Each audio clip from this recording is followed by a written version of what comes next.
kijiji cha Utita. Ilikuwa wanachadema kindaki.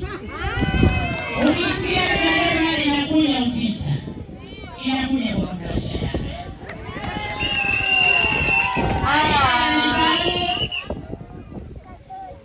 Yaani katika uongozi wote wa Chadema Kirando na Manyere ya Zumbi mpaka maeneo yote ya kijiji cha Utita na Kazovu na Isamba.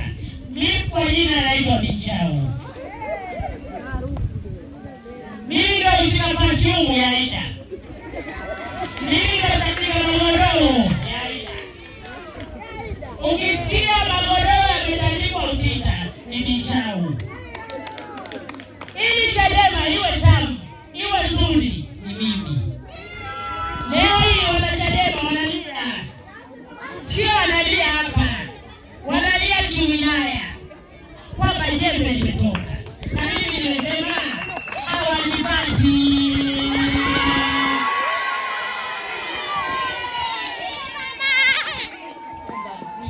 Mimi kalika kama kalika. Huyo wa Chadema ananifahamu fika. Kwanza naona leo akisikia kwamba Bichao walihama Utita. Ona kituo. Kituo ilikuwa ni kwetu. Sema mama sema. Kituo ilikuwa ni kwetu. Wakijua wanakuja Utita, watakuta Bichao. Yaani mimi nilikuwa ni humu tu. Acha. Yaani walikuwa wanatambua, wanasema tunakwenda nyumbani. Sasa leo nimekutana kama vitatu Aida. Hajaniona anauliza Bichao. Yuko kijijini kwake. Bichao. Yuko kijijini kwake. Nilisema hivi. Kwa vitendo alivyonifanyia. Na kazi iliyowasaidia. Sikupata hata kiti. Hawatonipata Chadema. Nataka sasa nione. Chadema wananipata wapi? Ndio maana amesema kwamba tusigombee. Nilikuwa nataka ugombee afu nisimame nao. Na baadhi yao wamesema basi. Sasa nakuhakikishia sasa. Wewe unifahamu. Mimi ni Mama Idaya. Nilizaa na Ali Molimoni wa Kirando. Tikisa kichwa tu. Ukuwa Kirando. Nakufahamu. Ukuwa nakujua. Unakaa Utita. Nakuona. Kumbe wewe Utita hauna mpinzani. Kama Ligongo wa Chadema tuhama kwa ajili yako, nani anakuwa kama kinyuma? Sumana hawa wengine, kila siku video nyumbani. Kila siku kutwa kama watu watano. Bichao umefanya nini? Naambia nipisheni mimi jina na sisi. Chama tawala. Chama ambacho kina uongozi. Sasa wanakuwa mbunge alafu unakuwa peke yako. Alafu unatoka maendeleo.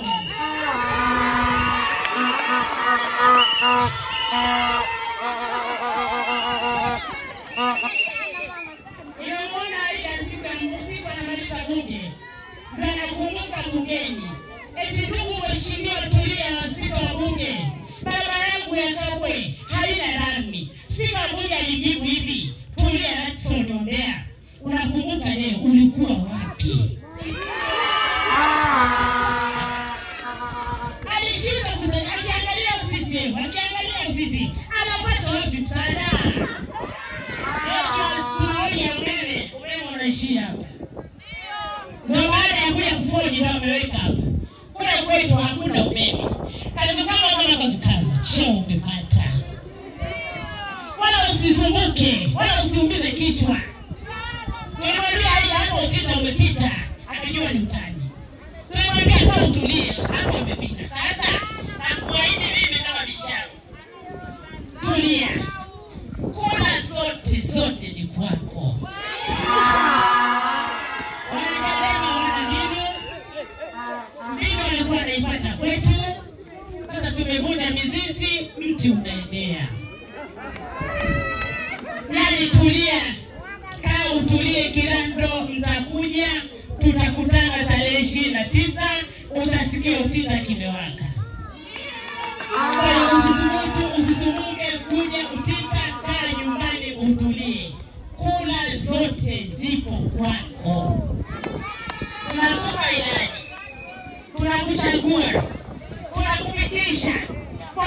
vikubwa. Kumbuka ulikotoka na mama yako bora pika vikubwa. Unafahamu fahamu? Nafahamu. Okay. Tukumbuke bwana, barabara hatuna. Watu wataka wakiona mimba leo ni shida. Umeme hatuna. Watu kupata burudani ni kuwa na umeme, unapata taarifa mbalimbali. Hapo lipi? Tunaendeleza barabara, tuweke maji safi na salama, tuweke umeme, tafutie wa viboko watumalizie kule, kazi mbali tulie, mambo yote. Mimi wanasema hivyo jamani, nisio mwongeaji sana. Tuko pamoja na Mungu. CCM oye! Wana Mtinta, wakati namtania mama mkwe, nilikuwa sijui kama ni mama mkwe kweli. Mwanae Hidaya nimesoma naye madrasa kwa marehemu Sheikh Mlikambi Kasim Kirano, toka darasa la kwanza mpaka namaliza la 7. Huyu ni mama mkwe kweli. CCM oye! Na mama wale waliobaki mnionyeshe. Yaani ya mchumba anaitwa Adija Paulo Kibabila Shapundu na yake na Joni, mwambie akupe. Alafu na wanafunzi ambao anahitaji kwenda chuo kikuu, mwambie Joni akuoneshe. Anaitwa Julia na Kibabila Shapundu. CCM